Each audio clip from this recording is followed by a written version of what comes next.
Welcome to Eagles coaching classes. आज आपण ग्रॅव्हिटेशनचा भाग दुसरा व्हिडिओ पाहणार आहोत. त्यामध्ये आपण केप्लरचे लॉज काय असतात त्याच्याबद्दल आपण माहिती घेऊया. Kepler's lodge. हे केप्लर नावाचा शास्त्रज्ञ होते. Planetary motion had been observed by astronomers since ancient times. आता आपल्या हिंदू सभ्यतामध्ये सुद्धा आपल्यामध्ये पण सांगितलं जाते की नक्षत्राबद्दलची जी माहिती दिली जाते किंवा ग्रहाबद्दलची जी काही माहिती दिली जाते हे काय केलेलं असतं, एका प्रकारे ऑब्झर्वेशन करून त्याच्याबद्दलची माहिती ही संग्रहित केलेली असते. अशीच पूर्वीपासून एन्शियंट टाइम पासून अशी प्लॅनेटरी मोशन बद्दलची इन्फॉर्मेशन आपण कलेक्ट केलेली आहे. Before Galileo all observation of the planet's position were made with naked eyes. गॅलिलिओच्या पूर्वी जे सर्व काही जे ऑब्झर्वेशन होते प्लॅनेटचे ते काय करण्यात आले, फक्त जे काय आपल्या उघड्या डोळ्याने दिसतात तेवढेच ऑब्झर्वेशन करण्यात आले. पण by the 16th century of lot of data were available about the planetary positions and the motions. जवळजवळ 16व्या शतकापर्यंत आपल्याला प्लॅनेटरी मोशन बद्दल खूप काही असा डाटा मिळाला होता. अँड त्याच्यानंतर जॉन केपलर स्टडीड दिस डाटा. आणि ह्या डाटाचा अभ्यास कोणी केला तर केपलरने केला. आणि यांनी एक नोटीस केलं की ऑब्झर्वेशन केलं की जे काही प्लॅनेट्स असतात त्या प्लॅनेटची मोशन ही काय करत असते, सर्टन लॉज फॉलो करते. Motion of the planet follow certain laws. He stated 3 laws describing planetary motion. मग केपलरने काय केलं तर 3 लॉज जे की प्लॅनेटरी मोशन बद्दल डिस्क्राइब करत असतात त्याच्याबद्दलचे जे लॉज आहेत ते कोणी मांडले म्हटलं तर काय म्हणायचं आपण, केपलरने मांडलं. मग आता पाहूया ते 3 लॉज काय असतात. ते लॉज पाहण्यापूर्वी सर्वप्रथम आपण इलिप्स म्हणजे काय असतं, इलिप्सला किती फोकल पॉइंट असतात किंवा एरिया जो स्वीप केलेला असतो तो काय असतो ते पहिला समजून घ्या. तर इलिप्स म्हणजे काय तर actually it is not a circle. आपली जे अर्थ आहे, अर्थ हा चॅप्टर मध्ये शिकायचं आहे की earth is not a circle, it is an ellipse. आणि इलिप्सला 2 फोकल पॉइंट असतात. And ellipse is the curve obtained when a cone is cut by an inclined plane. ह्या डायग्राम मध्ये इथं पहा, तुम्ही पाहू शकता की कोन आहे, त्या कोनला काय केलेलं असं कट केलं, इन्क्लाइन्ड. आणि त्यानंतर आपल्याला काय मिळतं त्याच्यामध्ये इलिप्स मिळत असतो. आणि इलिप्सला किती फोकल पॉइंट असतात म्हणलं, 2 फोकल पॉइंट असतात. आणि याच्यामध्ये ह्या डायग्राम मध्ये पहा तुम्ही, हा जो काही अंतर आहे BF1 BF2 ह्या दोघांची जेवढी काही बेरीज होईल एवढाच अंतर कशाचा असतो, AF1 AF2 आणि तिसरा CF1 आणि CF2 तुम्ही ह्या डायग्राम मध्ये पाहू शकता. आणि ही F1 आणि F2 काय आहेत, this F1 and F2 are the focal points of the ellipse किंवा त्याला फोसाय सुद्धा असं म्हटलं जातं. आणि ABC काय आहे, हे A हे B हे C, these are the points on the ellipse. हे जे पॉइंट्स आहेत आपल्याला ह्याच्याहून काय करता येते की जे कन्सिडर दॅट हे F1 आणि F2 काय आहेत, सन, आणि ABC काय आहेत, प्लॅनेट्स. आणि जो केपलरचा पहिला नियम आहे तो पहा, Kepler's first law, the orbit of a planet is an ellipse with the sun at one of the foci. ह्या जर डायग्राम मध्ये पाहिला असेल तर काय म्हणले, sun at one end of the foci किंवा फोसाय किंवा त्याला आपण म्हणतो फोकल पॉइंट. म्हणजे हे काय आहे, रोटेशन, इलिप्टिकल रोटेशन आहे. मग ह्याच्यामध्ये किती फोकल पॉइंट राहिला पाहिजे, 2 फोकल पॉइंट. मग त्याच्यामध्ये सन हा काय आहे, एका फोकल पॉइंटला आहे. आणि ABCDEF हे काय आहेत, position of the planet on ellipse. The orbit of a planet is an ellipse. जी काही प्लॅनेटची ऑर्बिट आहे, रोटेशन आहे, कशी आहे, इलिप्स आहे. आणि त्या इलिप्स मध्ये सन कसा आहे, sun is at the one of the foci. आणि जो सन आहे या डायग्राम मध्ये कशाने डिनोट केलेला आहे, the sun is denoted by capital S. दुसरा नियम पहा, Kepler second law, the line joining the planet and the sun, the line joining the planet and the sun sweeps equal areas in equal intervals of time. नीट बघा, repeat it. The line joining the planet and the sun, म्हणजे जे काही line आहेत, consider that A to S, S to B, C S, D S, E S, F S, हे काय आहेत? तर प्लॅनेट्स. आणि हे जे लाईन आहे कुणाला जॉईन केलेली आहे? सनला. मग हे काय करतात? तर कन्सिडर दॅट की A to B, A to B आणि C to D आणि पुन्हा E to F, हा जो A to B अंतर कापण्यासाठी कन्सिडर दॅट जर 10 मिनिट लागत असतील, तर C to D कापण्यासाठी सुद्धा किती वेळ लागत असतो? 10 मिनिट लागतो. आणि E to F सुद्धा कापण्यासाठी किती लागेल? तितकाच वेळ लागत असतो. AB and CD are distances covered by the planets in equal time. After equal intervals of time, the position of the planet starting from A and C are shown by B and D respectively.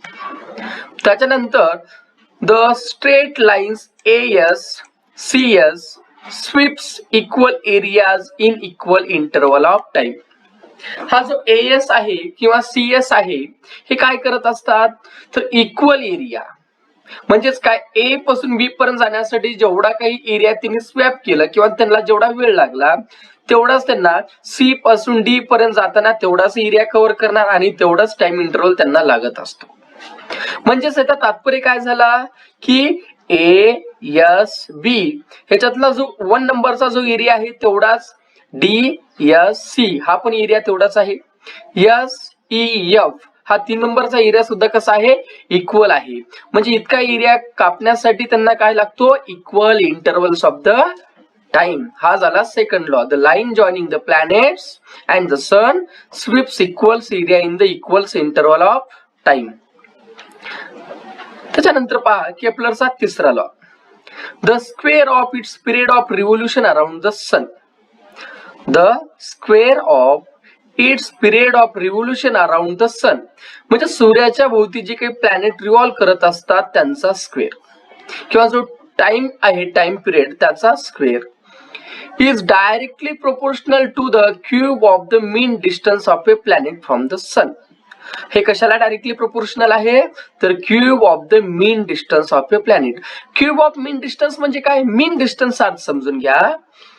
AS BS हे जर तुम्ही line पाहिले असेल काय होऊ लागलं, तर वरचीवर line जी आहे त्याची लेंथ काय होत आहे? इन्क्रीज होत आहे. पहा तुम्ही A to S, त्याच्यानंतर थोडं इन्क्रीज झालं, SB इन्क्रीज झालं, SC इन्क्रीज झालं, पुन्हा SD इन्क्रीज झालं, त्यापेक्षा थोडा मोठा काय आहे? EF, त्यापेक्षा थोडा मोठा काय आहे?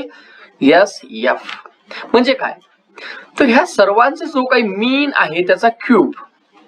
The square of its period of revolution around the sun is directly proportional to the cube of the mean distance of a planet from the sun. आणि ह्याच्यामध्ये R काय आहे? R is a average distance of planet from the sun. T म्हणजे काय असतो? Period of revolution.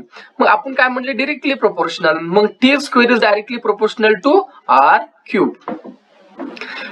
आता पहा हे A इथं चुकीचं आहे, इथं डायरेक्टली प्रोपोर्शनलचं चिन्ह असायला पाहिजे. मग ज्यावेळेस आपण डायरेक्टली प्रोपोर्शनल काढतो त्यावेळेस काय येतं? तर T square is equal to चं चिन्ह द्यायचं. कॉन्स्टंट काय असतो? K is equal to R cube. T square is equal to K into R cube. आता तिकडं K इंटू R क्यूब आहे, मग गुणाकारात इकडे गेल्यानंतर कुठे जातो? भागाकारामध्ये येत असतो. म्हणजे T square is equal to K into R cube आहे, त्या ठिकाणातला K ऍज इट इज असतो आणि हा R क्यूब काय होतो?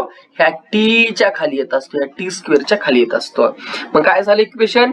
T square divided by R cube is equal to constant किंवा त्याला म्हणतात K म्हणत असतात त्याला. Kepler obtained these laws simply from the study of position of planets obtained by regular observation. म्हणजे हे जे काही लॉ मिळवलं केपलरने, कशानुसार मिळवलं? त्याने जी काही डाटा होता आतापर्यंतचा त्या डाट्याचा अभ्यास करून, त्या प्लॅनेटच्या पोझिशनचा अभ्यास करून, तो डाटा अभ्यास करून त्याने हे लॉज लिहिलं. पण he had no explanation as to why planets obey these laws. जरी त्यांना मांडलं तर त्याला हे माहिती नव्हते की हे जे काही लॉज आहेत किंवा जे प्लॅनेट्स आहेत त्या इलेक्ट्रिकल ऑर्डर मध्येच का रोटेट करत असतात त्याच्याबद्दल त्याला कोणतेही एक्सप्लेनेशन नव्हतं. आणि त्याच्यानंतर ह्या लॉला जर कोणी मॉडिफाय केला असेल किंवा न्यूटनने मॉडिफाय करून त्याला फॉर्म्युलेशन मध्ये त्याला मांडलं. तर सर्वप्रथम पाहूया पुढे Newton's universal law of gravitation काय असतं. Newton's universal law of gravitation. तर तुम्ही आता माझा व्हिडिओ बघताय, तुमच्या हातामध्ये मोबाईल आहे आणि तुमची बॉडी किंवा तुमचा हात त्या मोबाईलला धरले किंवा एखादी तुमच्या बाजूला चेअर आहे किंवा वरी फॅन आहे. तर प्रत्येक वस्तू काय करत असते ह्या युनिव्हर्स मध्ये, तर दुसऱ्या वस्तूला ती काय करत असते, अट्रॅक्ट करत असते. इव्हन ते तुमच्या बाजूला जरी बुक असेल तर त्या बुक मध्ये आणि तुमच्या बॉडीमध्ये काय असतं, त्या प्रकारचा अट्रॅक्शन असतो. आता तुम्हाला प्रश्न असा पडला असेल, अट्रॅक्शन होत असेल तर ती वस्तू माझ्याकडे काय येत नाही, तर त्याच्या मागचा कारण असं आहे, आपलं जो बुक आहे किंवा आपली जी काही बॉडी आहे त्यांचा जो मास आहे खूप कमी आहे. मास जर मॅक्झिमम असेल किंवा जास्ती प्रमाणात असेल तर त्यांच्यामध्ये मोठ्या प्रमाणात अट्रॅक्शन घडून येतं. उदाहरणार्थ आता मून कुणाभोवती फिरतं, अर्थ भोवती, ड्यू टू ग्रॅव्हिटेशनल फोर्स. म्हणजे काय होतं की जो काही अर्थचा ग्रॅव्हिटेशनल फोर्स आहे तो कुणाला अट्रॅक्ट करत असतो, मूनला. आणि ऑल प्लॅनेट जे सन भोवती रोटेट होत असतात त्याच्या मागचं कारण काय, तर सन काय करतो, सनचा ग्रॅव्हिटेशनल फोर्स त्या सर्व प्लॅनेटला आपल्याकडे अट्रॅक्ट करत असतो. Every object in the universe attract every object. Listen carefully. Every object in the universe attracts every other object with a definite force. Universe मध्ये प्रत्येक वस्तू काय करत असते, दुसऱ्या वस्तूला एखाद्या डिफायनाइट फोर्सने अट्रॅक्ट करत असते. आणि हा जो फोर्स असतो, this force is directly proportional to the, directly proportional कुणाला असतो, product of the masses of two objects. हा डायरेक्टली फोर्स कुणाला प्रोपोर्शनल असतो, तर जे काही दोन मास असतील की ज्यांच्यामध्ये अट्रॅक्शन होऊ लागले त्यांच्या मासेसला डायरेक्टली प्रोपोर्शन असतो. याचा तात्पर्य काय, तर त्यांचा मास जर जास्ती असेल तर त्यांच्यामध्ये जो काही फोर्स ऑफ ग्रॅव्हिटेशन आहे किंवा जो काही फोर्स आहे तो फोर्स सुद्धा कसा असेल, जास्त असेल. मास जर कमी असेल तर त्यांच्यामध्ये जो काही फोर्स असतो तो फोर्स कसा असतो, एकदम कमी असतो. आणि and is inversely proportional to the square of distance between them. म्हणजे काय, तर दोन ऑब्जेक्ट मधला जो काही अंतर आहे त्या दोन ऑब्जेक्ट मधल्या अंतराला ती इन्व्हर्सली प्रोपोर्शनल असतात. म्हणजे काय, तर ज्यावेळेस दोन वस्तू एकमेकापासून दूर दूर दूर जात असतात त्यावेळेस त्यांच्यातला फोर्स काय होत असतो, कमी होत असतो. आणि ज्यावेळेस ते जवळ येतात त्यावेळेस काय होतं, त्यांच्यातला फोर्स हा वाढत असतो. आणि दूर दूर जाताना काय होत असतं, कमी होत असतं. सिम्पली ज्यावेळेस आपण दोन हातामध्ये मॅग्नेट घेतो आणि मॅग्नेट जवळ घेतल्यानंतर ते काय होतात, अट्रॅक्ट होतात. पण ज्यावेळेस त्यांच्यामधला आपण डिस्टन्स इन्क्रीज करू त्यावेळेस त्यांच्यामध्ये जो काही फोर्स ऑफ अट्रॅक्शन आहे तो काय होत असतो, कमी होत असतो. हा झाला Newton's universal law of gravitation. Repeat it. Every object in the universe attracts every other object with a definite force. This force is directly proportional to the product of masses of what, two objects, and inversely proportional to the square of distance between them. आता scientist बद्दलची थोडी माहिती घेऊया. त्याच्या पहिला आपण पाहूया, तर आपल्याला चित्रामध्ये माहिती दिलेली आहे. m1 म्हणजे काय, mass of first object. m2 म्हणजे काय, मास ऑफ सेकंड ऑब्जेक्ट. हा काय होतं की पहिल्या ऑब्जेक्टचा जो काही फोर्स आहे तो दुसऱ्या ऑब्जेक्टच्या फोर्स कडे अट्रॅक्ट होतो, तर दुसऱ्या ऑब्जेक्टचा फोर्स हा कुणीकडे अट्रॅक्ट होतो, पहिल्या ऑब्जेक्ट कडे अट्रॅक्ट होतो. आणि या दोघांच्या सेंटर मधून, नीट रिपीट बघा, ह्या दोघांच्या सेंटर मधून जो काही अंतर आहे हा काय असतो, स्क्वेअर ऑफ डिस्टन्स किंवा त्या दोन वस्तू मधला डिस्टन्स डी ने किंवा त्याला स्मॉल आर ने सुद्धा दाखवलं जातं. Two objects with masses m1 and m2 किती डिस्टन्सला आहेत, ऍट स्मॉल डी डिस्टन्सला आहे. आता आता जो काही न्यूमेरिकल किंवा मॅथमॅटिकल एक्सप्रेशन आहे तो पाहूया. तर gravitational force of attraction between those two bodies can be written as. आता कसं लिहू शकतो आपण, आता सांगितलं एफ ए हा चुकीचा आहे, डायरेक्टली प्रोपोर्शनलचं चिन्ह असायला पाहिजे या ठिकाणी, directly proportional. F is directly proportional to m1 m2 divided by d square. म्हणजे directly proportional to what? Product of their masses and inversely proportional to the square of the distance between them. मग आता मागे केल्याप्रमाणे F is equal to universal gravitational constant घ्यावं लागेल. तिथं आपण के घेतलं होतं आणि ह्या ठिकाणी आपल्याला काय घ्यायचं, आता ह्या ठिकाणी आपल्याला घ्यायचं जी घ्यायचं, आपल्याला जी, कॅपिटल जी. काय घ्यायचं बाळांनो? Capital G. F is equal to capital G into m1 m2 divided by d square. आणि जी म्हणजे काय रे बाळांनो? तर जी म्हणजे कॉन्स्टंट ऑफ प्रोपोर्शनॅलिटी किंवा त्याला म्हणतात युनिव्हर्सल ग्रॅव्हिटेशनल कॉन्स्टंट म्हटलं जातं. आणि जी बद्दलची माहिती घ्यायचं असेल तर पहा, G always remains constant in the universe. ह्या युनिव्हर्स मध्ये जी हा कसा असतो? नेहमी ऑलवेज कॉन्स्टंट असतो. आणि जी चा युनिट काय आहे? SI unit newton metre square per kilogram square. Repeat, newton metre square per kilogram square. आणि जी ची जी काही व्हॅल्यू आहे 6.673 into 10⁻⁻11 newton metre square per kilogram square. ह्याचा शोध कोणी लावला असेल किंवा कोणी मेजर केला आहे तर त्याचं नाव आहे हेनरी केव्हेंडिश. पहा, इफ आता पुढचे एक्सप्रेशन पहा. The above law means that if the mass of one object is doubled, the force between two objects also doubles. जर एखाद्या वस्तूचा जर मास आपण डबल केला तर त्यांच्यातला फोर्स सुद्धा काय होत असतो? ऑलवेज डबल होत असतो. आणि जर आपण डिस्टन्स डबल केला तर काय होतं बाळांनो? डिस्टन्स वाढला म्हणजे काय होणार? त्याच्यातला जो फोर्स आहे तो काय होतो? डिक्रीज. आणि किती पटीने होत असतो? 4 पटीने. If the two bodies are spherical, जर दोन बॉडी स्फेरिकल असतील, the direction of the force is always along the line joining the center of the two bodies. मग दोन जर बॉडी स्फेरिकल असतील तर त्यांच्यामधला जो काही फोर्स असतो it is always in a straight line along the center of that object. In case, आणि तो डिस्टन्स कशाने घेतात म्हटलं? स्मॉल डी ने. When the bodies are not spherical or have irregular shape. जर समजा जे काही ऑब्जेक्ट आहेत ते जर स्फेरिकल नसतील किंवा त्यांचा इरेग्युलर शेप असेल त्यावेळेस the direction of force along the line joining the center of mass and d is taken to the distance between the two centers of mass. बघा, direction of force is along the line joining their centers of mass.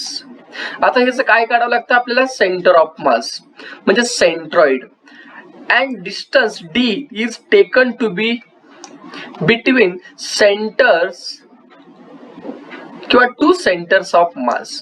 म्हणजे पहिल्यांदा काय काढावं लागेल आपल्याला? Centroid. Centroid काढल्यानंतर आपण त्यांच्या दोन सेंटर जे काही काढलेले आहेत त्या दोन सेंटर मध्ये एक लाईन जे आपण खेचतो किंवा वळतो, स्ट्रेट लाईन, ते काय असतं? त्याच्यातला डिस्टन्स डी असतो. ठीक आहे. आणि त्याचा जर तुम्ही सीजीएस युनिट काढायचं म्हटलं तर काय करणार बाळांनो? डाइन सेंटीमीटर स्क्वेअर पर ग्रॅम स्क्वेअर. आता सेंट्रॉइड म्हणजे काय? The centre of mass of any object. The centre of mass of any object having uniform density. त्याची डेन्सिटी कशी असायला पाहिजे? Uniform density. आणि हे डेन्सिटी कुठे असते? त्याच्या सेंट्रॉइडला त्याची डेन्सिटी कशी असते? युनिफॉर्म. म्हणजे त्याचा मास त्या ठिकाणी काय केलेला असतो? कॉन्सन्ट्रेट केलेला असतो. The centre of mass of an object is the point inside or outside the object. हा जो काही centre of mass of object आहे म्हणजे ज्या ठिकाणी हा मास कॉन्सन्ट्रेट केलेला असतो तो कदाचित इनसाइड किंवा आउटसाइडला त्या ऑब्जेक्टच्या असू शकतो. The center of mass of spherical object having uniform density is its geometrical center. आता त्याला काय म्हणतात? एक तर सेंट्रॉइड म्हणायचं, नाहीतर त्याला काय म्हणायचं? Geometrical centre. हे तुम्हाला इंजिनिअरिंगला एक सेपरेट सब्जेक्ट आहे तुम्हाला, डॉस theory of structure, design of structure, त्याच्यामध्ये तुम्हाला शिकायला मिळेल. किंवा मेकॅनिक्स, इंजिनिअरिंग ऑफ मेकॅनिक्स हा पहिला धडा आहे. पहिल्या सिलेबसला तुम्हाला मिळेल, तुम्हाला शिकायला. खूप चांगला चॅप्टर आहे तो पण. आणि पुढच्या जे व्हिडिओमध्ये आपल्याला पाहायचं आहे तो पाहायचा आहे uniform circular motion, magnitude of centripetal force. ह्याच्याबद्दलची आपण माहिती पुढच्या व्हिडिओमध्ये घ्यायचं आहे. Hope you understand. Thank you friends.